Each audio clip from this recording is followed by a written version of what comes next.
Ahoy! Turning Face Podcast. What is up, everybody? It's your boy Drew here with the man Tommy Parker. Yo. Live from Orlando. Tommy, do you want to tell them why you're in Orlando? I am pursuing my dream, my lifelong dream of being a pro wrestler. I'm in the capital, the pro wrestling capital of the United States, self-proclaimed by me. But yeah, I'm here starting my wrestling training, and By me.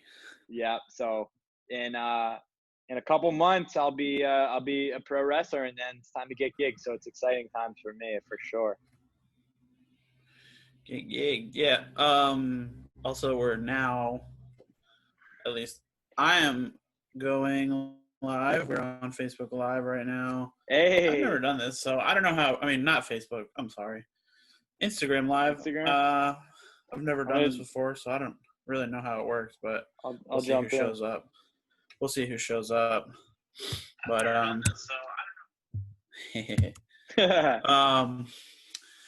yeah, but yeah, so yeah, that match, there was a match just now with Otis and King Corbin, and King Corbin defeated Otis won by disqualification. King Corbin hit him with a chair. So typical SmackDown. If there's two, well, typical WWE. If there's two studs in a match, you can guarantee that's going to be a DQ finish. Yeah, it's true. But anyway, yeah. So Tommy is living the dream, his dream in Florida, pursuing his pro wrestling career. I'm personally super pumped, man. I'm like so excited for Tommy. Dude, I'm so excited for you, dude. This is like, appreciate you, bro. So legit. I was so happy. I was sad to know that we weren't gonna do at least for the next few months any podcast live. Right. I was like, you know what, man, I'm just so happy for you. So, I mean, I think I speak for everybody when I say, dude, we wish you so much luck. Dude, appreciate that, bro. The only thing that would make it better is if you were down here with me, but it's all good, man. Dude, yeah, the Swag Daddies will be one way or another. It's happening. Shit, you just gave people the idea. What if it gets stolen in the next year? Well, then we'll fight them. I'm pretty sure we could beat them up. Yeah. So yeah, but Tommy, would you like to tell them what happened to you today as well? All right. So crazy story today. Right after it happened, I called Drew like 10 seconds later, but I was working out. I just signed up for LA Fitness today. It's my first day in the gym. I am 10 minutes into my workout, maybe 15 minutes, and in walks Charlotte Flair and Andrade. And I was just like, holy shit, like a little kid seeing like you're, a celebrity, bro. I was like, walked up to them before they started their workout, so I didn't, interrupt their workout. And I said, I'm sure you guys get this all the time, but I'm a huge fan. Can I get a picture when you guys are done your workout? Andrade didn't speak much English at all, but Charlotte was like, yeah, of course. And then they ended up finding me at the end of the workout. We got a little selfie together, so I'll put that on the podcast screen. What's that? They came and found you. We kind of were in the same spot at the end, and I was like, hey, if you guys don't have time but you could tell they were kind of like looking around. I was like, if you guys don't have time for a picture, it's all good. Like really hoping she'd be like, no, it's cool. And then we just got a quick one. But I'll tell you, so before I got the picture with them, another crazy thing that happened is, so 10 minutes after I approached them and I asked if I could get a picture at the end of their workout, I looked to my left and I see this silver hair in this Jack dude with an arm sleeve. And I was like, that's Kip Sabian and Penelope Ford. And we were actually walking the same direction, and I like took my headphone out, like the universal sign of like, hey, I need to say something. Took my headphones out, and I was like, I'm a huge fan. Like, and we talked. I talked to them for about 10 minutes. I even told them that, if they're interested in like doing any boxing training, hit me up, and they seemed pretty interested. So that was pretty cool. So dude, freaking amazing day, man. Like first time at LA Fitness, meet four pro wrestlers. Crazy. And that's the reason you're there, is to train to become a pro wrestler. Exactly. It was a crazy thing. So that was cool for sure, man. And yeah, you know how I feel about that. So you know, get him on the podcast or something. I know, right? That's just the icebreaker. Now as soon as we'll get him in you here. feel comfortable, man, just start shamelessly plugging. Oh man, well. Even if you're not doing a podcast, that night, like, well, I gotta go because I'm doing my wrestling podcast. Yes, my pro wrestling podcast at Turning Face Pod. You know, we've never had any celebrities on, so I mean, you know. And we probably won't have any on, you know, just because. No one ever wants to come on. But yeah, that's so funny though. That's like, what's this like?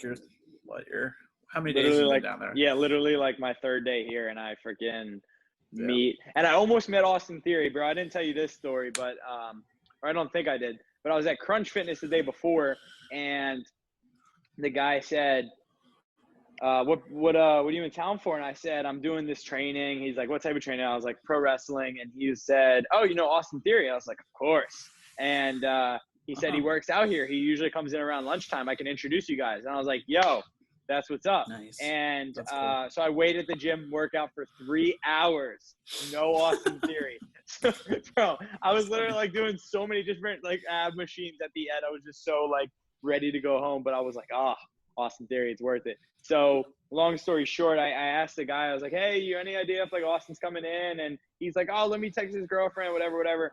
And long story short, he wasn't coming until 5:30. I've been there for 3 hours. It was like 3:30. I was like, bro, I can't do it anymore. So missed out on that opportunity, but hey man, but, you know, hey, you'll meet him. Yeah, that's for sure. Once you make it, yeah, you know, you'll meet him. I'll be like, bro, I'm gonna fuck you up. Sorry. No, I'm so sorry. I'm so sorry, but seriously, watch your back. I'm so sorry. I didn't mean that. So yeah, man, it's been cool down here, but yeah, that's great, man. Well, like I said, we are all super pumped and glad that you're pursuing that. But yeah, anyway, so for some reason, Cesaro and Shinsuke and Mojo just beat the dog shit out of Shorty G.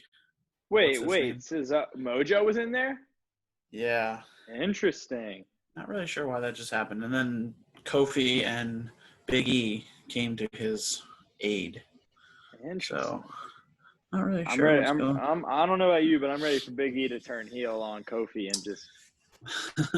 That would be pretty crazy. So, all right. So, I want to talk for a quick second about what we were getting ready to talk about before we came on. Yeah. Dude, I don't know what it's going to take for them to realize that Nia Jax is not the move right now. Like, I really like Nia Jax, but I mean, obviously I've talked about it before, how much I like Nia Jax. I mean, it's purely, this isn't a that's not a professional concern. I have a professional concern with her hurting somebody. A, right. Like her hurting somebody. B, why does a feud with Kairi Sane, what does that do? I mean, I get that that's Asuka's tag team partner, but right. I don't understand why she has to wrestle her every week. I agree, especially like after the first. Yeah, go ahead. She's just like beating the living dog shit out of her. Especially after the first buckle bomb when she hurt Kairi, I was surprised that they had 2 matches after that. Yeah. You know? Well, and then, like, apparently I was reading that that's one of the reasons why they decided to ban the buckle bomb in WWE. So for those of you that don't know, the WWE has decided to add to its extensive list of maneuvers that are not allowed to be performed anymore. And the maneuver that is most recently added to the list is a buckle bomb, which is basically just a power bomb into the turnbuckle. Seth Rollins injured Sting doing a buckle bomb, a pretty significant injury for Sting as well. Yeah.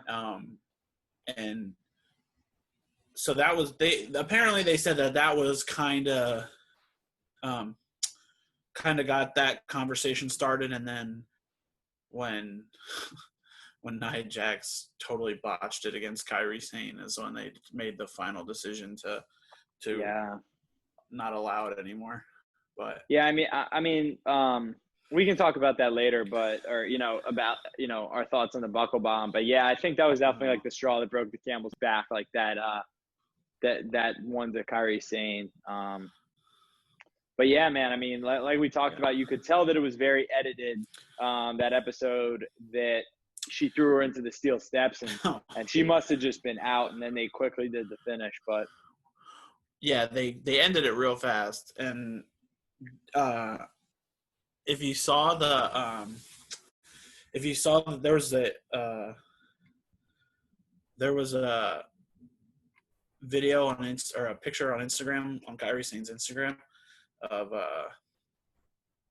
the cut, and let's just say you could stack a couple nickels in that thing. It was not good. So part of me is wondering, like, and correct me if you don't agree, and this is just speculation, this isn't necessarily, but a lot of the injuries have been to Kairi Sane. And do you think it's a matter of her selling it so much that it's actually maybe Kairi's fault? Or do you really think that it's Nia Jax just really not knowing? Because the way I look at it is, like, you get thrown into the stairs, that's really on Kairi Sane. The buckle bomb's a different story, but, help me out. What's the other scenario that she got hurt on? You know what I mean? I just think that not all of the fault should fall on Nia Jax. I don't know if that's right. I'm just saying, like, to play devil's advocate, I could see that, people want to bump for her harder because she's a bigger girl.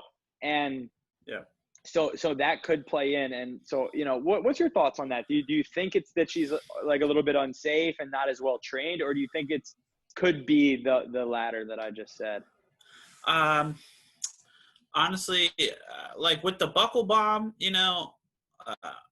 when she did that buckle bomb, and we talked about this before, you can hear Kairi Sane say she's not set. Yeah. You know what I mean? So I think in that instance, it may have been just Nia Jax just rushing. I think she rushed a little bit with a few of the things that she did.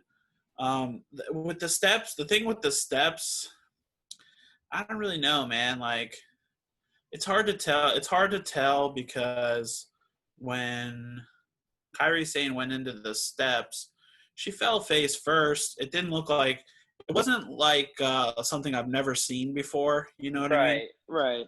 So it wasn't like I've actually seen people go harder into the steps. For sure. But that the blame for that, like, I don't know the story, but the blame for that, I don't think that can fall entirely on Nia Jax, but right. Yeah, at least not entirely. But it's one of those things, man. You only get so many, and it happens back to back to back each week. It's not a good look. And so what's your thoughts? Like, let's say next week she goes out and hurts somebody. Do you think she gets fired?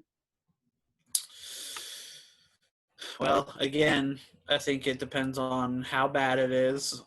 I think it depends on, you know what I mean? Like, I just think it.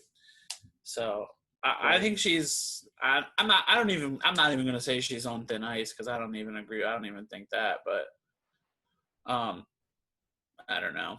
I mean, I was going to say she is still challenging for the title, so it's not like she's just a random girl in the division. She's technically the number 2 right now in all of women's Raw roster, Yeah. And I mean, I don't know. I really don't have any idea what the brass think of her. So, like, right. I can't. We obviously we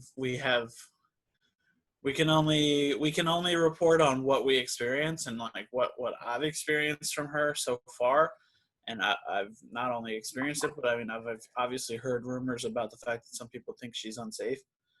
But I don't know, man. Like, again, like you just said, they're pushing her for the title. So yeah, I mean, no, I think you can't have. I think she's like Nyla Rose in in AEW. Like, you have such a dominating presence and a figure that you would assume is going to just destroy everybody. So you want to use that talent, but if that talent's not cooperating with you and performing well, and then I don't.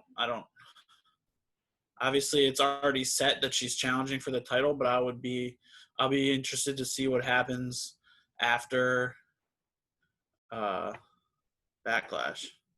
Absolutely. Yeah, no, it'll be interesting. It's one of those weird things because, you know, I was listening to the interview just to digress a little bit, but you know, I was listening to the interview with Jordan Grace on Chris Van Fleet's podcast, and it made me realize how good the Impact women's division is, and they're only getting better with they just re-signed a couple girls. They just signed Dina Peraza. So it's you know, it's one of those things. It seems like it's so hard to find like depth in any type of women's, because it seems like, you know, there's more talent depth wise for the men, and I hate to say that, or at least creatively there's more direction for the men, and I feel like the talent with the women is a little bit more spread out because Ring of Honor's got great women, NXT, Raw, SmackDown. It's just like there's not a bunch of great women, in my opinion, in one certain division, except with that, you know, I think NXT would probably be the best, or Impact. So it's one of those weird things where I just wish that you could get kind of like all the I don't know, you know what I mean? I just wish there was a little more depth in each division, if that makes sense. Yeah. The talent pool is very shallow in women's divisions for sure. That's basically a long story. That's the short of what I was trying to get at. Yeah. But yeah, speaking of women's divisions, so Hikaru Shida is now the AEW Women's Champion, which is dude, she's very good. She's really good. Yeah, can we talk about her performance at Double or Nothing, dude? That fight might have been top 2 in the night. You don't include the Stampede. I think that was the best, maybe second best fight of the night, bro. It was crazy. Yeah. Let me interrupt you real quick. Sonya Deville is she's the perfect heel. I think she's going to do really great things. I think she's going to do really great things if they give her opportunity. Dude, she's the perfect heel. Her and Lacey Evans are having a match right now. Oh, nice. From everything to like her demeanor to like her facial expressions to just I mean, she attacked Lacey Evans before she got to the ring. Like, just they're killing it with her right now, writing for her. And she's got insane mic skills, so I would really like to see them give her some kind of like express her personality the same way they're letting Otis and McIntyre and these guys do. I would really like for them to give her more of a platform to be able to kind of use her heel. And she's doing like dirty heel stuff too. Like, she's like cheating to use. She's Love like it, using bro. the ape. This is classic heel stuff, which is awesome. I would love to see her and Ziggler be a thing and kind of do that old school heel mentality where they help each other win and they just keep climbing up and they keep calling people out and keep cheating, and I would like to see that. Well, I mean, it's kind of like what your 2 new best friends do. Yeah. I mean, I like that because it's like, if you're a heel, in my mind, you have to get heat and to also be able to progress. You can't beat the big time guys. So the way I look at it is, if you're a heel, you either need something. MJF's got his ring. He's got Wardlow. Those are 2 things that he can use at any point to win a match. Kip Sabian's got Penelope Ford, and Penelope Ford's got Kip Sabian. I think when you're a heel, you need that X factor, something that helps you get the big wins. And I think that Dolph and Sonya are both ready for – I think they both should be in kind of the main event picture, and I think they'd really help each other.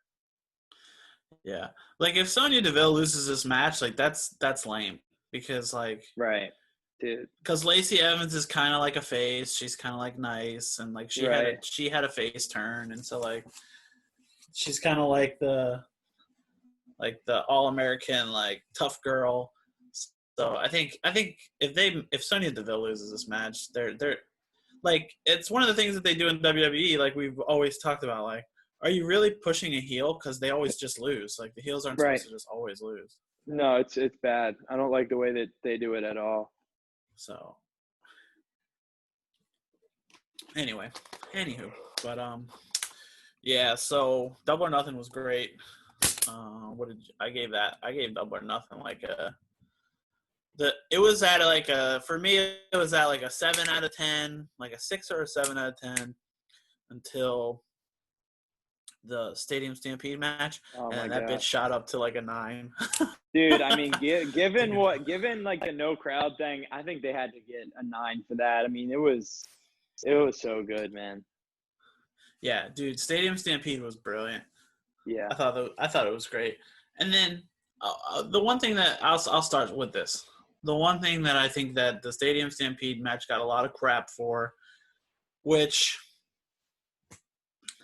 I didn't even put the two things together when it happened. Was there was a point in time in the match when the Santana and Ortiz were drowning Matt Hardy in the pool, but they like just were sticking his head under the water.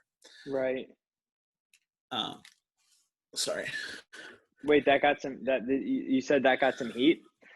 Yeah, that got like some heat because of the Shad Gaspard drowning and Yeah, wait, but all that that. But happened later, I was correct? like, no, it happened. No, it happened before. Oh, okay. That He makes passed sense. away he passed away before the Stadium Stampede match. But still, like Dude, honestly, I didn't even think about it. I was just bro, like, like and I didn't you even got think about it until I saw them giving him crap about it on like Instagram the next day. it's stupid, man. Everyone like there's nothing like people are gonna bitch about something, dude. And so like that's such a crazy like you have to really be like very not to say like I don't know, that's just such a weird thing to like point out because like you said, me or you would have never thought of that. It's it's entertainment. It's almost Yeah, like it's almost like comedy. Like anything goes, and it's just like entertainment. Anything yeah. really goes, and it had nothing to do with the Shad thing. So it's just a weird Right. thing that people tied that in. It's very strange to me. Well, and I think it's one thing to do something like what they tried to do with Jeff Hardy and like do the Oh, substance dude. abuse thing. Like that's just Yeah, like that's like an obvious rib at like his past with for substance sure. abuse. But like the Matt Hardy and the pool thing, like it's not like they were like, oh yeah, we're gonna like make fun of Shad Gaspard's passing and like make Matt Exactly. Hardy pretend like he's drowning. Like that's that. There was just they have a pool. Like they didn't put the pool there for the Stadium Right. Stampede match. They freaking had a pool, so they used it. Like, and they used it for like a specific reason, which was a brilliant reason. I love the Right. way that when they every time they dunked him, he came out as a new version Dude, of Matt that Hardy. was great. That was incredible. They did so many little good things with with that, like with the horse, with the them Oh drinking yeah, at the bar, them chasing Sammy. There were so many good little parts from yeah. that. One of my favorite parts was when I can't remember which one it was, but one of the Jacksons, Jericho and I think it was Matt Jackson were fighting, and they were over like on the sideline, and there was just a bag of footballs, and Matt Jackson was like taking the footballs out of the bag and just chucking them at Jericho, and like one of the balls like hit him in the nuts. It was like perfect. It was so funny, and That's Jericho was like great. doing his typical like scream. Oh man, it was hilarious. So Yeah. that match was great. And then what was the other one? And then I mean, Sammy Guevara had a rough night. Oh man, he's been Yes. banged up, dude. That guy bumps like no other. Dude, the finisher with the one winged angel off the freaking concourse of the Dog, stadium. That shit was bananas. I could not believe that. dude, that's crazy. That had Even to be like, like a 20 oh foot my god. drop. I was gonna say, even jumping that in like a pool or a bouncy house, like can't feel great. Like I that's know. crazy, bro. Yeah. Which to me, Sammy Guevara did more in that match than anybody else.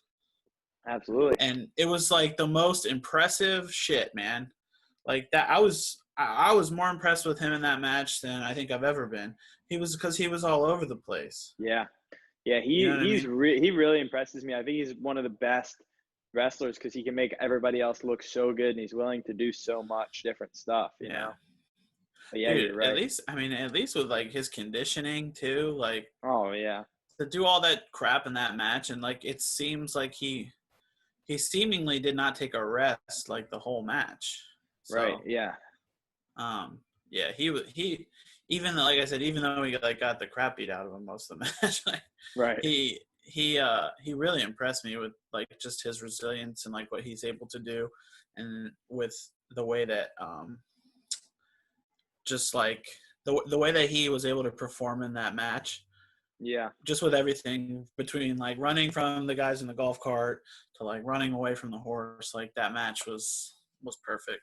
Yeah. And I just like it. Just I said it on like our Twitter, but it just goes like AEW is even beating WWE in like their cinematic stuff. Like, Oh, yeah. Yeah. you know what I mean? Yeah, I would absolutely. prefer that Stadium Stampede match over the Firefly Funhouse match and the and the Money in the Bank and the Dude, I agree. The what was it, the Boneyard match. Right. Well, it was funny because I was with my buddy because we were down at the beach, and I was with my buddy watching that, and I was trying to explain to him how AEW is a lot better of a product, and we saw the Stampede, and we started watching right when they started entering in, and they were on, you know, they're wearing helmets, and it was very gimmicky, and he's like, dude, this seems just like WWE. I was like, trust me, WWE wishes they could do this. Like I know it seems that way, but this is like the better version of. But anyway, you know, I just thought that it was a lot better of a job. Yeah, it was real good. I hope they continue to be creative like that because it was good. So they're showing a vignette for Matt Riddle right now, so I don't know if he's making his debut soon or not. Well, that'll be interesting. So he's. Oh wait, your boy says something. Yeah, that's Wes. Hey Wes, you're handsome. Thanks for joining us. You're one of 2 viewers. Yeah. I mean, what else? What else? What else? Some big news that we missed since the last podcast. At some point, I want to go over predictions for the In Your House NXT. Yeah. Well, FTR, the best tag team in the world. Don't at me. Don't at me, bro. Yeah. Yeah, that was cool, man. We said it before, but like, I just wish that was in front of a crowd, man, because that would have been the crowd pop for that would have been huge. Huge, man, huge. Especially that AEW crowd. You know, they would have been freaking out, man. Yeah. Oh man. So yeah. You know, it's one of those things. Like, I'm trying to understand it because, you know, personally, I wouldn't ever want to make my debut during a no crowd event. But I think that, like, the reason that – and they even said on interviews, they said on Talk is Jericho, we're not going to make a rush. We're going to hang with the families. We're going to think about all the options. We're not going to rush into anything. I was very surprised. Look, don't get me wrong. I'm the biggest FTR fan ever. But I was just so surprised when they made their debut. And I forget what else I was going to say, but it was just very, like, surprising to me because – I think, you know, and just trying to understand maybe their logic, it's the fact that there's all these people that are free agents right now, and they don't want to – if they did wait till the crowds come back, there's going to be a lot more people able to sign, and maybe AEW wouldn't have signed them. Because let's be honest, they're not going to sign everyone. It seems like they are, but they're not. And so maybe that was part of their logic. But, I mean, what's your thoughts? Like, why do you think they came back right now? I was thinking about this the other day, though. Like, what, you know, if you think about it, what, when though, you know what I mean? Like, when, if not now, when? Like, when are they gonna when are they gonna be content with the circumstances of them coming back, though? You know what I'm saying? No, it's true. It's true. That's a good point. And if I were them, I wouldn't want to be on the shelf that long. You know what Yeah. I'm saying? Like, Yeah. even if they signed with AEW and they wrapped them, and AEW wrapped them up and they were, Right. you know, ready to go. If I were those two, Dax Harwood and Chance Wheeler. Cash Wheeler. I keep saying Chance. Dax Harwood and Cash Wheeler are their names. FTR, which I didn't watch it, but they Tony Schiavone interviewed them, and he asked them if FTR stands for "fuck the revival," because the revival were what they went by in WWE and WWE. Right. So yeah, but like it looks like they're gonna have their first rivalry is gonna be with Butcher and the Blade. It's good, because first feud. It would be a huge mistake to have the Young Bucks versus FTR, like the 10 years in the making, be in front of no crowd. They're gonna 1,000% wait until there's a crowd, because that's the two best tag teams in the world. Yeah. Oh, for sure. In everyone's eyes, really. Yeah. So. And then my other thing is what I was gonna say. Oh, yeah. So yeah, yes. They're definitely gonna want a crowd for a revival or FTR. Yeah, I said the revival. They're definitely gonna want a crowd for the FTR Young Bucks match. So I definitely get that. And then I think they just, like I said, I just don't think they wanted to be on the shelf that long. They just wanted to get out there and get wrestling. So that makes sense, man. So good for them. I'm very happy with that. I don't want to get that twisted. Yeah, and they say that they're saying that the only reason Brian Cage didn't debut sooner was because he was injured. So I did know that he had a pretty serious injury, like a bicep tear or something weird like that. But so what's interesting to me is like they have just to kind of transition a little bit, but they have these 3 brand new monsters. They have Brian Cage, they have Brody Lee, and they have Lance Archer. They all were thrust into main event roles and title opportunities right away. And so it's this weird thing of they squash, and then they get this big event and then lose. And I think that's what's going to happen with Brian Cage. And it's just like, what's your thoughts on that? Because you have these guys who almost seem like they can't lose, and then you put them immediately in the main event and to get crushed. I feel like when you have a big guy and he's a heel, he can't take too many losses before you just look at him like, he's just another guy, So what's your thoughts on that, man? Because I really have issues with it. Well, and like the thing that I have always has always come to mind when these things are happening, like when it started happening with Brody Lee, when it happened with Brody Lee and Lance Archer and now Brian Cage. My thing is like, who's your guy? Like, who's your star? You know what I mean? Right. And like, do you want to make one of these heels your star, or do you want to have who do you? I think at this point it's a tricky situation at this point in AEW because you don't have a lot of guys that you can challenge for the title right now. You know what I'm saying? Yeah, like, it's fair. You had Jericho, you had Moxley. Moxley's defended against Hager. That's a good point. You know what I mean? So like, you don't have a lot of guys to challenge for the titles right now, or for the title right now. So like, who's your star at the time? So like, your star right now obviously is Moxley because he's your title, he's your champion, and then like, who is gonna elevate our star? You know what I'm saying? Like, it's a great point. I didn't put that into perspective. It's a really good point. I think that something that will help out with that is you get the titles off Hangman and Omega fast, so that they can both be thrust into main event roles, because those are 2 more guys you put into the championship picture. But it's a great point, bro. I mean, it's a good point. But so now, like, where do you go from here with those guys? You know what I mean? Yeah.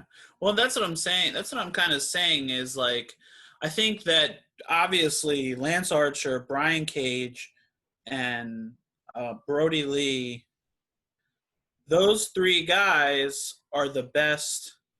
There is AEW's best acquisitions in the last few months. You know what I'm saying? Yeah. With the exception of FTR, who are a tag team, Right. so they don't count. So we saw Lance Archer squash a bunch of people, and then he goes for the TNT title and he loses.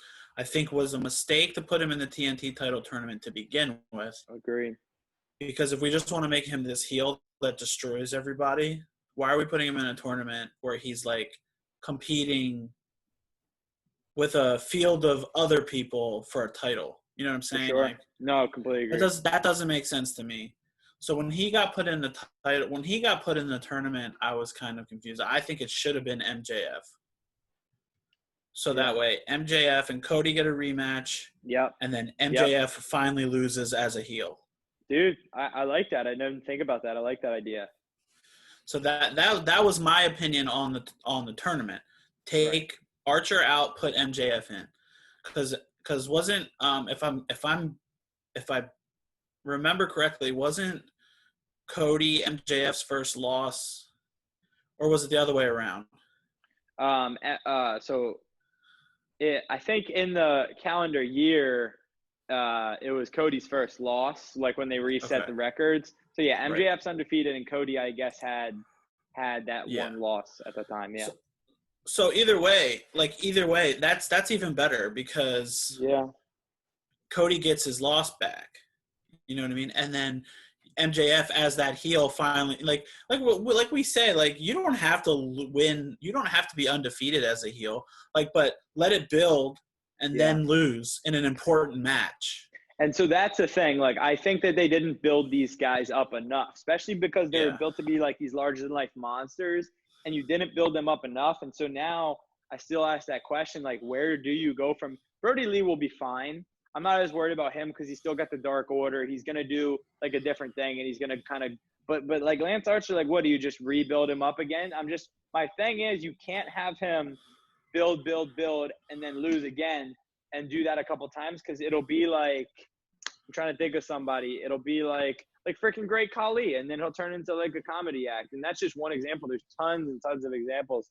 Ryback. Look at a guy like. Oh shit. So, hold on. Sorry. Drew Gulak's back, and they were just having like a little thing with Daniel Bryan and AJ Styles for the Intercontinental title finals, and Drew Gulak came back and attacked AJ Styles. So, anyway, which is awesome. Damn. He's back. No, that is Sorry, awesome. Go ahead. Yeah, but I agree with you. So, I mean, what's your thoughts? Like, do you where do you think Lance will go from here? More so. Well, I mean, here's my I think Lance needs to become I think he can still have a successful career, but these three guys that have challenged for the AEW championship thus far, or these three guys who have challenged for titles in AEW thus far. Uh-huh. So Archer, Brody Lee, and God, I can't think of it. Archer, Brody Lee, and Hager. These are three guys that can have standalone careers. They don't need. Those are guys that don't need to have titles on them. Absolutely not. Necessarily. Maybe Brody Lee, because he's got that weird cult leader thing, and he's got to be the, you know what I mean? Yeah, I agree. Maybe. Yeah, I agree. But I don't think Archer needs a title on him. I really don't. No, the same way the Fiend doesn't need a title. Yeah, and I don't think Hager needs a title on him. I don't. And you can have a feud with somebody. I think Archer. If you write a good feud for Archer, he doesn't need to have a title on him. But I think AEW felt the pressure because those three guys were such big signings. Yep. With Hager and Brody Lee and Archer, I think AEW did feel a little bit of pressure. And they felt like it was important to put a title on them because they were such big signings, as well as Brian Cage. Brian Cage won a title shot in his first appearance ever in AEW.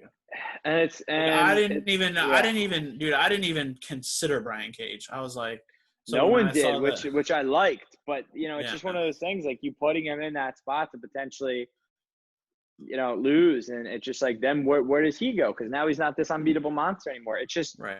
it's one of those weird things. But anyway. This can't become a pattern. Like, you know what I'm saying? And Like, and it's scary because it is, and we know what that pattern is like because we know that WWE yeah. has done a really bad job of that. So that's my thing. But, we'll see what happens. Well, I just don't want these big signings to come into AEW and their first 5 matches just be decimating squash matches, and then they get a title shot and then they lose the title shot. Like, it's got to be, you've got to have more creative writing, which is something we complain about with WWE all the time, is that their writing is not creative. So in order for AEW to get ahead of the pack and to be different than WWE, the writing has to be more creative. So I'm not gonna like cut the cord just yet and say like, but I want to see. I mean, it's definitely and the lack of star power is for sure a reason why they are doing this, because they want to put their biggest names in title matches. But if you get big enough and you have enough depth of your roster, you don't need to put all your big names in title matches. You can still have them in main events and it not be a title match. Yeah. So for sure. Like I said, I know why they're doing it right now, but I just hope it doesn't become like a pattern in the future. Agreed, man. Agreed. So. Yeah. What do you want to pivot to next? Gosh, I don't know, man. So did you see the other night when Drake Maverick yes, got good his call. contract? That was really cool. That was cool. I'm glad that he's I'm glad that he lost because I haven't seen anything about it, but I'm curious if he knew. I don't think he did. Yeah. Because it looked like pretty genuine emotion. Yeah, either he did a really good job of like playing that off, or he didn't know, one of the two. So either way, like respect. But I'm not an emotional expert, but like I said, it looked like it was pretty genuine emotion. For those of you that didn't see it, Drake Maverick, who was one of the people that was cut by the WWE, I guess he chose to ride out his 90 days and participate in the Cruiserweight tournament, and he was in the finals last night. And he lost, but after he lost, when he was kind of like doing his final walk away, Triple H came out and awarded him a new contract, I guess. So right. Yo, you know what I thought was funny is cool. I think that I almost wish he didn't resign, but I thought it was funny because like Triple H kind of came out. It was one of those in the moment type things, like, because what if that contract was bullshit?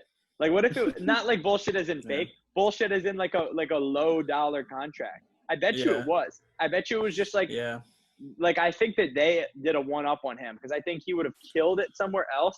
Not that he's gonna not kill it here, but I think he would have made a lot more and killed it somewhere else. And I think that they kind of used this leverage to get him to re-sign at a cheaper contract. I really think that because think about it, he signed that contract right there. He's not gonna like. It's like if somebody proposes you on national television, you're gonna say yes. Like you might say no later, but it's like he wrote that. He signed yes. He didn't even look at the contract. He just signed yes. Yeah. I just thought that was interesting. It was something that not a lot of people were talking about, but it's cool for him, man. But yeah. I mean, I'm glad. I'm super happy for him. I'm glad he's he's back in the WWE because he always say that's his dream, is to be in the WWE. But yeah, I mean, I don't know. I don't know how big of a contract he would have gotten somewhere else. So I'm not really to say, whether I agree with him signing a new contract with WWE. But yeah, I heard, and it's all hearsay, but I heard he had offers from basically everyone. Oh, okay. But that's just speculation, and by everyone I really mean Impact, and that's big. I mean, I just had heard on the rumor mill, but whatever. Yeah. So, no, man, but that's again, it made for a good story, which I enjoyed following it for sure. Yeah. So. Yeah. Do you want to do some predictions, man? I'm really curious to see your thoughts on this weekend. I'm excited for NXT actually. Oh yeah. All right. All right. What do you got? You want me to just pull up the card? Yeah, let's do it. Cool. For in your house, right? For in your house. Backlash is next weekend. Is that right? I think next weekend. Yeah. I'm pretty excited for this one. I won't get Backlash, but I'll definitely watch this one. All right, so I'll read you from the bottom up. So we got really, I really like this card. I think you'll agree. So Mia Yim, Shotzi Blackheart, Tegan Knox versus Candice LeRae, Dakota Kai, Raquel Gonzalez, which is an interesting match. That one, I thought that. Oh yeah, okay. So yeah, just a 6-woman tag match. Pretty. A lot of tension. Other than Shotzi Blackheart, a lot of tension in there with these groups of people. Yeah. I'm gonna say I like. What was the Mia Yim and Shotzi and who else? Mia Yim, Shotzi, and Tegan versus Candice, Dakota Kai, and Raquel Gonzalez.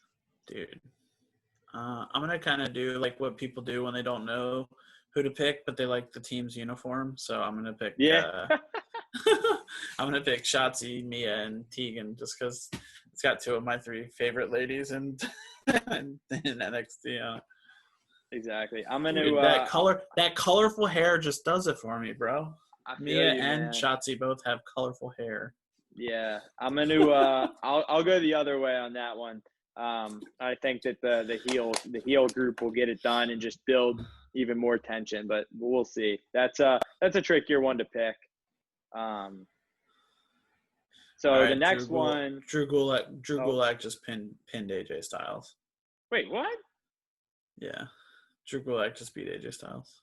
Wait, wow. Gulak and AJ Styles just had a match, yeah. Damn, like a straight clean pin? Yeah. That's crazy. Which is weird because I don't get it. Okay. Is there no decency anymore? I mean, AJ Styles and Daniel Bryan are competing for the Intercontinental title at Backlash, so yeah. I don't know what AJ Styles losing to Drew Gulak does for him right now, but whatever.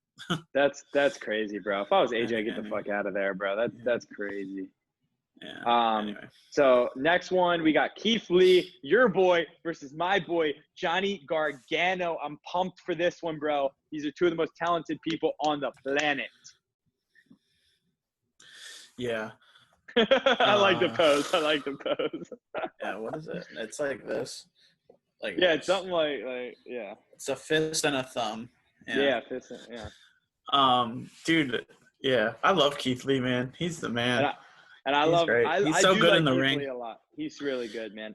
Gargano and him are going to put on a freaking fight. I'm excited. Yeah, that's going to be a dope match. They're both just really good wrestlers.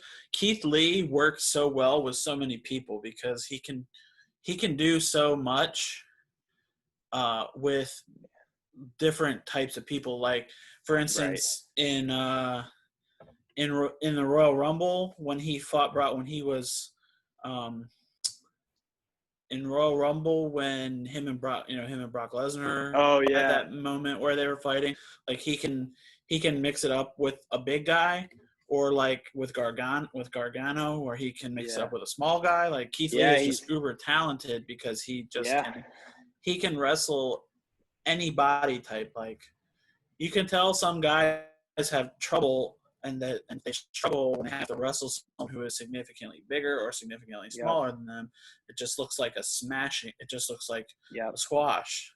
Yeah, you're so spot on.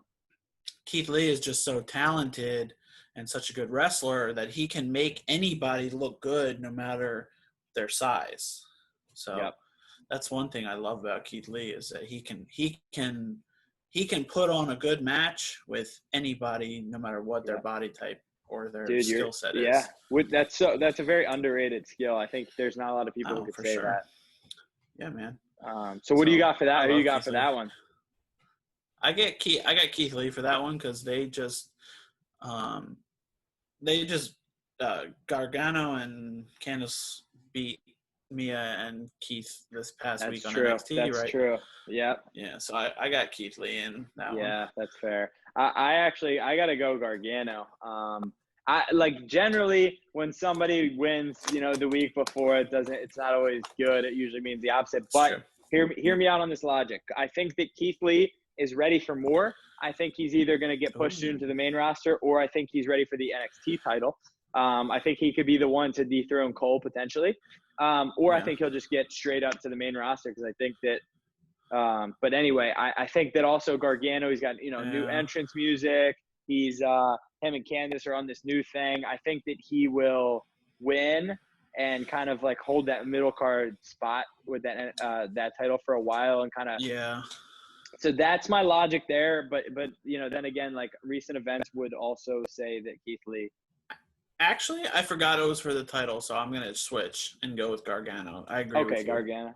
Okay, cool. I'm gonna switch and go with Gargano. Yeah. I'm gonna write all these down so we can keep track of who's up and who's down in the wins and losses.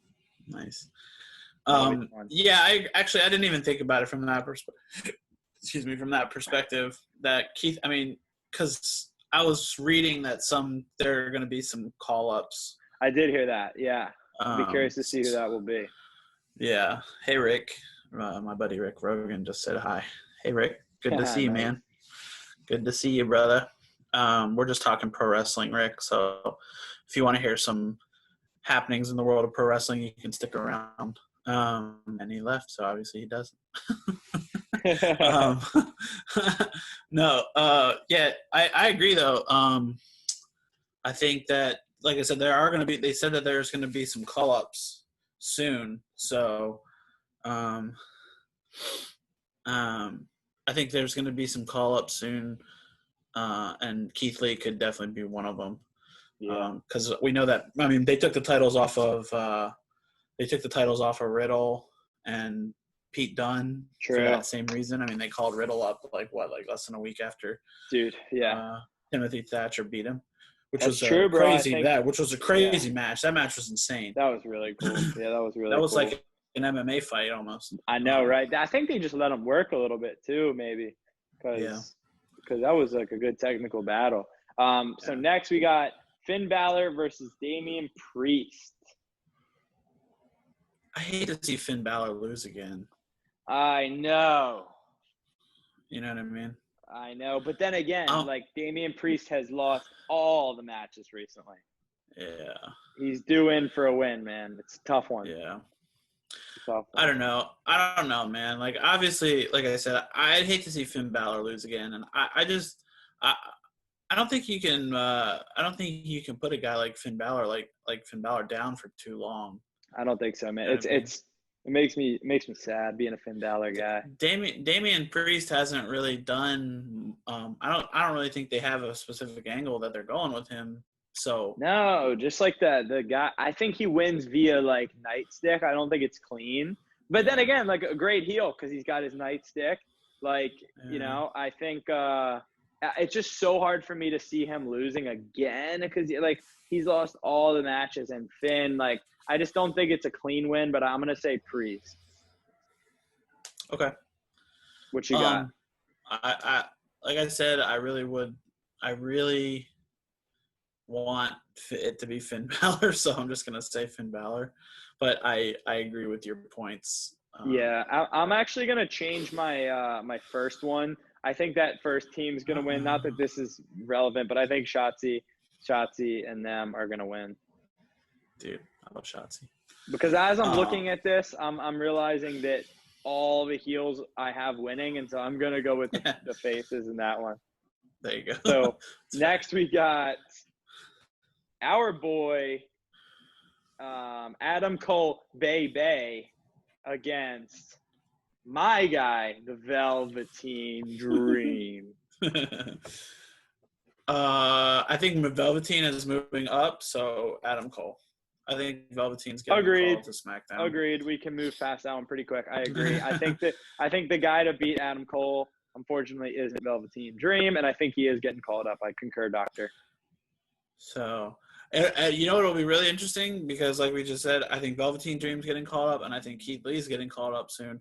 So Yeah. that takes two potential title challengers out of the picture. I think when Adam Cole loses the NXT title, he's gone. Bro. Dude. That's a bold crazy. that's a It's a hot take, sir. that's a long shot of the week, or a hot take of the week for me. Yeah. But I seriously think, like, Adam Cole, when he loses the NXT title, he's leaving. Dude, I like, so tell me, did you hear stuff about that? I saw some headlines. I didn't read any art. I didn't read anything about it, but I know that Britt Baker had been saying some stuff about trying to, about them discussing his future after NXT. So, yeah, I mean, I don't know. Dude, that'd be unreal. That would be so cool. That would be like, dude, that'd be crazy. That'd be so wild. I mean, the guy is so talented. I love that guy. I love that guy too, man. I want to see him. I want to see him do something big in pro wrestling, and I don't think him getting moved up to SmackDown or Raw. I think he's gonna get buried. He might be the next Ricochet, to be honest with you. Dude, you're right. I think that he likes being the big fish in the smaller pond. I really do. I don't think he has any desire of moving up. I really don't. Well, that's like Gargano. We remember Gargano, exact same way. Yeah, he just doesn't want to. I think these guys realize that if they move on to the big shows, there's so much talent in the big shows that they're just going to get buried. Bro. Exactly. Unless they're specifically being brought up to feud with a main roster star, they're just going to get buried or become jobbers like Ricochet. And let's be honest, they'll have a great first 5 months, but that will be it. That will be it. Yeah. So, I concur on that one. Next, we got Charlotte Flair, who's my best friend, against the love of my life, Rhea Ripley, against Io Shirai. This is a good one, bro. It's a triple threat, right? Triple threat. Yeah. I should have asked Charlotte. You should have. You really should have. You really screwed this one up, Tommy. Bro, she told me good luck on my journey. I didn't even tell her good luck this weekend. So I'm a dick. But anyway. So rude. I think, dude, I don't know. I'm literally. Well, we're never going to have her as a podcast guest. No, that's out the window. And not Andrade, because he's not a big English guy. But anyway. This one is split. I'm 30% each person. I'm going to say you're going with Charlotte. That was pretty confident. Can I hear some logic so I can be swayed? Yeah, because I think they're having fun shuffling her around all the different shows. So, dude, I'm gonna say Io Shirai on a hunch. Really? You think Io Shirai is gonna be the new NXT Women's Champion, huh? I think. I don't know. I don't want to. Like this. I could lose so much sleep about this one, so I'm just gonna pick randomly. Sure, but here, I mean, it's not totally crazy to pick either of them though, because if you think about it, if they want to do this thing with Charlotte that they've been kind of showing they've been wanting to do, where she shuffles around to all the different shows, then having a title on her doesn't really make sense until they're ready to have her settle on one of the main roster shows. For sure. Her having the NXT title though kind of is better for that though, which is why I don't think she loses it, because if she has the NXT title, her being on Raw and SmackDown is not that big a deal, and she's still on NXT. But if she wins the WWE title from Bayley, or the women's title, the SmackDown women's title, if she wins that, it doesn't really make sense for her to be on Raw or NXT. Yeah, that's true. You know what I'm saying? That's true. For her to go down to NXT or to go over to Raw, it doesn't really make sense. Yeah, but her having the NXT title, her coming up to both other shows, makes more sense. It's just you're right. You know what I mean? Yep. Yeah, I could. Yeah, I mean that. like I said, I'm like 30%, but you know, just randomly I'm gonna pick Io because you picked Charlotte, and I think Rhea could win it too. But again, they could do Rhea or Io Shirai winning it, and then them starting a feud, and then Charlotte going off to win the WWE title. So yeah, that's true. It'll be interesting to see what happens with Charlotte, you know, after this, especially if she loses. Yeah. So we'll see. All right, and then the main event of the evening. I don't know if this is actually a main event, but it's Tommaso Ciampa versus Karrion Kross. I hate calling him Karrion Kross. I know. I hate it so much. I was about to say Killer Kross. Killer Kross. We're going to call him Killer Kross. This one, to me, I think it's going to be a bloodbath. I think Killer Kross wins decisively and absolutely destroys Tommaso Ciampa. Oh, that's rude. I hate to say it. I'm a Ciampa guy. I like both of them. How do you do that to Ciampa, man? I just think that I don't know, man. I think it's one of those things like similar to like Brian Cage, like coming in and you feed him to the dogs right away. And you know, I just think that they're gonna get this one right. I think Killer Kross should win, and I think he will win decisively. Yeah, I as sad as it makes me, I agree with you. I mean, it's sad because like Tommaso just lost a huge match. They both need wins. Let's be honest. They both really need a win. Yeah. I'm just curious to see the direction that they go with Tommaso. Yeah, I am too. I'd love to see him get a call up maybe, but we talked about him possibly not getting a call up. You know, who knows, man? I could see him getting a call up for a little while, you know, like it doesn't have to be permanent. Like I could see him getting a call up. Maybe like he's so great though. I don't know. We'll see what happens. I know that he enjoys a lighter schedule. I know that he enjoys once a week. I know that he would like to stay in NXT, but I don't think he'd, you know, who knows? We'll see. Yeah. If you had to guess which three people, let's say three people get moved up, which three are you guessing get moved up? Like not including Matt Riddle. Well, Velveteen, I'm pretty sure is getting moved up. Mm-hmm. Keith Lee, I'm pretty sure is getting moved up because, like we said, I think Gargano wins the title and then they move Keith Lee up. Is this including women? Sure. That's so tough. I don't know who the woman would be, except maybe Mia Yim, but they just moved Bianca Belair up, so. Yeah.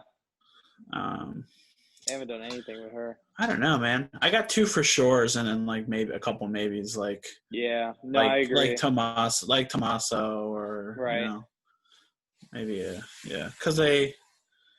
because what's the Forgotten Sons? They just moved them up as a tag team. True. Yeah, I think that's probably a good like two definites, and then there'll be one like maybe random one or something. Yeah. So. Yeah, I don't know, man. I'm excited. Well, like we said, I'm excited to see. I don't think Keith Lee will get buried. I don't think so either. I think he's one of the exceptions.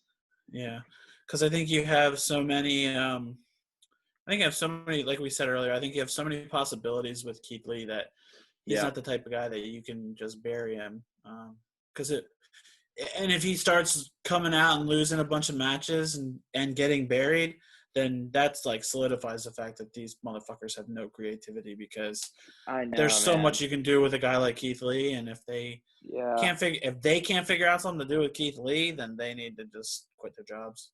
Yeah. So. And it sucks because you know, right now as NXT is one of my favorite, and it sucks that there's no crowd, and it also sucks that a lot of these guys are going to get moved up, and you know, it'll always be good. Like NXT will always be my favorite. It's unless a major change happens, but it's one of those things. Like it'll be sad seeing Velveteen Dream, my favorite guy in NXT, outside of Finn Balor, and then one of your favorites, Keith Lee, both leaving the best product. Which is so funny to say that I think it's the best product, but it's not even close. But yeah, it'll be a bummer. Yeah. Well, it's so funny too because I would say like I would agree with you. I would say that NXT is like the college sports of wrestling, you know what I mean? Like college sports can be so much more exciting because that enthusiasm is still there. Yeah. There's more hunger. There's That's a more great point, bro. will to compete and will to, you know what I mean? Because you have a goal in mind, and you have like a, you know what I mean? Like you want to get your main roster call up. But because like some of these people know that they if they don't make a big enough name for themselves when they get up to the main roster, like you said, they're just going to get buried, or they're going to get. No, you're right. They're going to become a jobber. So I think the product in NXT is so much better. I think because everyone is looking for a reason to be unique, and everyone is looking for a reason for the writers to be like, you know what, we're going to bring you up and we're going to push a title on you, or we're going to bring you up and we're going to push a big rivalry or a big feud with you. So I think that's one of the reasons why NXT is so good, is because everybody is more hungry and everybody wants to make a name for themselves, which, again, it translates to a good product, but it also leaves you at a catch-22 because you're like, I don't want to see these guys move up because they're going to get buried, or, you know, the writing is just going to become awful for them, or someone's going to write a stupid storyline for them. Right. But you also want to see him go to the big show and get, man. Get big. It's a double-edged sword, bro. Catch-22 for sure, man. Yeah. All right, so you want to do one thing to wrap it up? Yeah. So the last thing that I'm gonna say is they're doing this stupid thing with the Miz and Morrison and Braun Strowman. This is the dumbest thing I've seen. The dumbest bit of writing I've seen. Dude, you always think like it can't get any worse. So basically, what they're doing on SmackDown right now is Miz and Morrison have been in a surveillance camera following Braun Strowman around, pranking him. So they put baking soda. They put baking soda, and they're like covering it, and like they like destroyed his car, and they like did it. It's so dumb. It's the worst. Dude, it's the only good thing SmackDown. I haven't watched SmackDown in weeks, but like the only thing. Tell me if this is still going on. The only cool thing I thought they had going for him, like Mandy and Otis. Other than that, is the hacker. Mandy. They didn't do that. You know who they didn't do the hacker tonight. No. They killed the momentum for that. That sucks. Hopefully they do it at the end. Maybe they reveal it. Yeah, they haven't done the hacker yet tonight. That'll be cool. So, yeah, that's like the only two things they have going for them, man. SmackDown blows, dude. I can't do it. Yeah. Yo, big shout-out Matt Polly. Oh, he's gone. Never mind. People are joining and then leaving before I have a chance to shout them out. So yeah. It's all good. Yeah. So Braun Strowman has found them. Now he's going to, I guess, flip their surveillance van because he's Braun Strowman and he can, you know, throw a 747 through the air. Like, we get it, bro. You power lift. It's cool. He's literally like about to flip a white van, a white like 12-passenger van with no windows. Jeez. Yeah, he's doing. Yeah, he's not really doing that though. We get it, bro. Anyway, he's like flipping the surveillance van that Miz and Morrison have been surveilling him, being pranked in. So something good's got to happen at the end of this episode tonight. I know. Like, not ours. Ours has all been good. Hopefully it's Matt Riddle. Oh, yeah. Ooh, Matt Riddle's a hacker. That'd be crazy. If he just turned around in the hoodie and was like, bruh. Who do you think it is? Bruh. Who do you think the hacker is? Get one guess. You got 5 seconds. I have no idea. I can't even guess because I really don't know. I'll leave this one to you. You tell me who you think it is. I was gonna say Xavier Woods.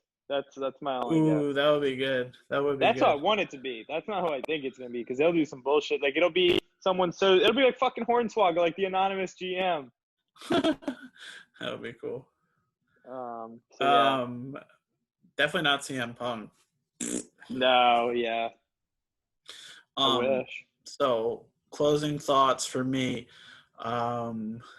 I'm excited about the In Your House revamp. Dude, me too, In Your House was the best. I loved In Your House back in the day. In Your House always reminds me. I always think of the set that they used to use for In Your House. It was like the front of a house and like a living room. It was pretty dope. That's sick. Yeah, it was a good concept. It's like surprisingly that they made that. Yeah. And then I love what they're doing in AEW right now. Dude, I love with the it. exception of some of the things we talked about with the stars coming in. Right. I just think that their creativeness is better. They're like WWE is almost like they're almost like with the people in the crowd. WWE is almost like it's almost like AEW does something and then WWE is like, shit, we better do that too. 100%. And it's and much AEW just does it better. Yeah, you can tell like the people in WWE are chanting because they said chant. The people in AEW are chanting because like they're just being themselves. It's so much more organic, dude. It's so bad. Like, that's what I said the first time I saw it. I said AEW crowds, like with the talent, being in the crowd, it seems like they're just there because they're there and they're like having fun. It's like they're actually attending an event. Exactly.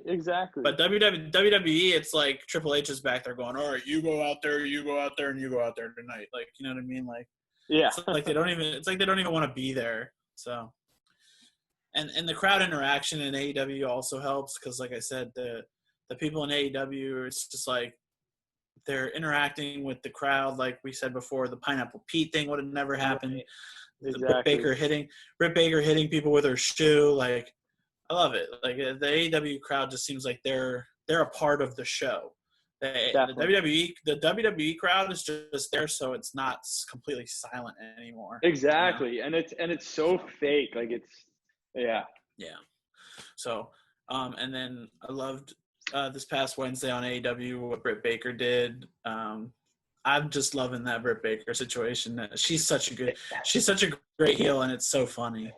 It's really great. Yeah. It's I like what AEW. Next time we'll have to do more AEW talk because I really like what they're doing. Yeah. And it almost seems like they're not really even missing a beat with the audience. I mean, obviously it would make it a lot better, but it's pretty good still, which is amazing to say. I mean, obviously, like you said, obviously it would be way better crowd, but it's definitely hitting the mark. Like for me, it's hitting the mark for me. Like AEW is checking all the boxes. They're checking all the boxes for me right now. So yeah, I agree. And that's surprising to say because like you can tell in WWE the lack of motivation is there without a crowd, but in AEW they're just like having a blast. Dude, it's really good, man. Yeah. So, but yeah, man. So Backlash is what next weekend, and then they announced that Fyter Fest is going to be the 29th. Backlash, right? Sorry, Fyter Fest is 2 nights. I think it's the 29th, and it's 2 nights. In July? In June, I think. June. Okay. Late June. June 29th. Okay, cool.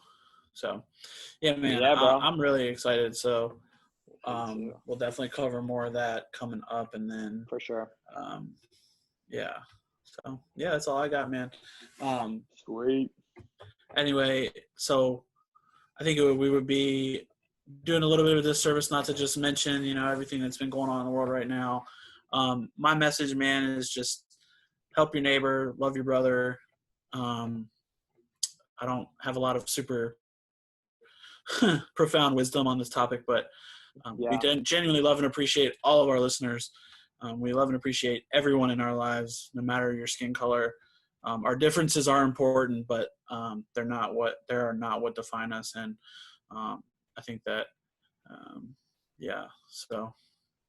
Yeah, man. No, I think I appreciate you saying something about that. I just want to say the same thing. Like our differences make us who we are, unique, but our differences don't make somebody better than another person. They don't make, I truly believe that we are all equal, man. Like the guy who's not able to have like a home right now is sleeping on the street, man. Like we're on the same level. It's like we're all put on this world to